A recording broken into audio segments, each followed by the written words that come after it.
हरे कृष्णा राधे राधे। माघ मास महात्म्य अध्याय 8।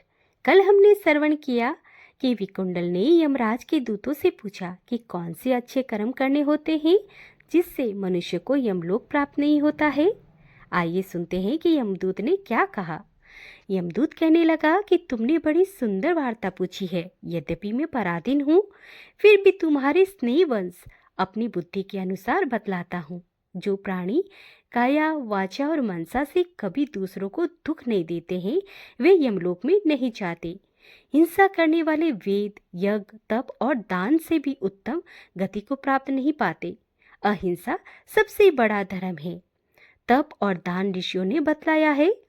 जो मनुष्य जल या पृथ्वी पर रहने वाले जीवों को अपने भोजन के लिए मारते हैं, वे कालसूत्र नामक नरक में पड़ते हैं और वहां पर अपना मांस खाते हैं और रक्त पीप पान करते हैं तथा पीप की कीच में उनको कीड़े काटते हैं। हिंसक, जन्माद, काने कुबड़े, लूले लंगड़े, दारिद्री और अंगहीन होते हैं। इस कारण इस लोक तथा परलोक में सुख की इच्छा रखने वाले को काया वाचा और मन से दूसरों का द्रोह नहीं करना चाहिए। जो हिंसा नहीं करते उनको किसी प्रकार का भय नहीं होता। जिस तरह सीधी या टेढ़ी दोनों प्रकार की बहने वाली नदियां समुद्र में मिल जाती है, वैसे ही सब धर्म अहिंसा में प्रवेश कर जाते हैं।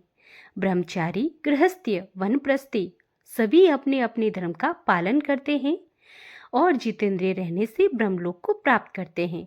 जो जलाशय आदि बनाते हैं और सदैव पांचों यज्ञ करते हैं, वे यमपुरी में नहीं जाते। जो इंद्रियों के वशीभूत नहीं हैं, वेदवादी और नित्य ही अग्नि यानी हवन यज्ञ का पूजन करते हैं, वह स्वर्ग को जाते हैं। युद्ध भूमि में जो सूरवीर मर जाते हैं, वह सूर्यलोक को प्राप्त होते हैं।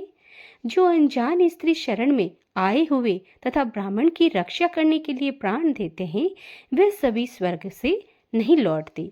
जो मनुष्य लूले लंगड़े, बाल वृद्ध, अनाथ तथा गरीबों का पालन करते हैं, वह भी स्वर्ग में जाते हैं।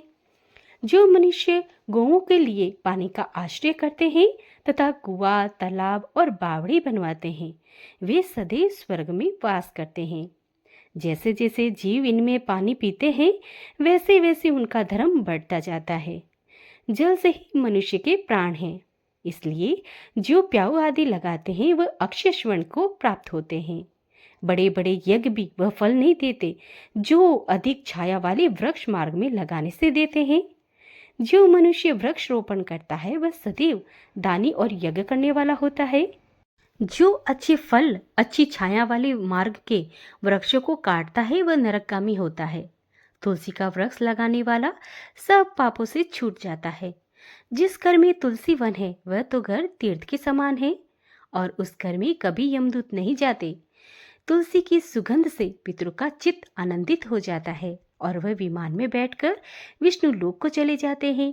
नर्मदा नदी का दर्शन, गंगा का स्नान और तुलसी दल का स्पर्श, यह सब बराबर फल देने वाले हैं। हर एक द्वादशी को ब्रह्मा भी तुलसी का पूजन करते हैं। रत्न, सोना, फूल तथा मोती की माला के दान का इतना पुण्य नहीं है जितना तुलसी की माला के दान का है। जो फल आम के 1000 और पीपल के 100 वृक्षों के लगाने से होता है, वह तुलसी के एक वृक्ष लगाने से हो जाता है।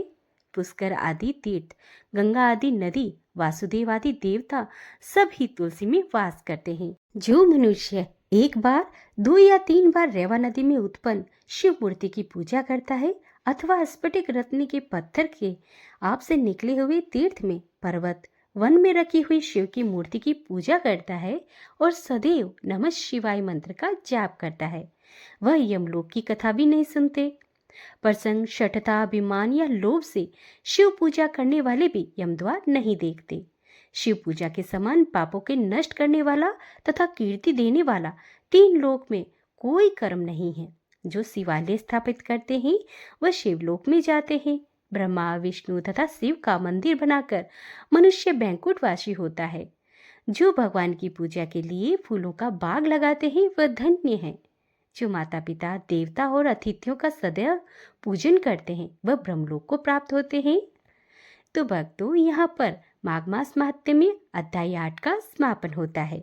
कल हम श्रवण करेंगे 9वां अध्याय। श्री कृष्ण गोविंदे हरे मुरारी, हे नाथी नारायण वासुदेवा। श्री कृष्ण गोविंदे हरे मुरारी, हे नाथी नारायण वासुदेवा। जय जय नारायणी नारायणी नारायणी, लक्ष्मी नारायणी नारायणी नारायणी, स्वामी नारायणी नारायणी नारायणी। जय जय नारायणी नारायणी नारायणी। हरे कृष्णा।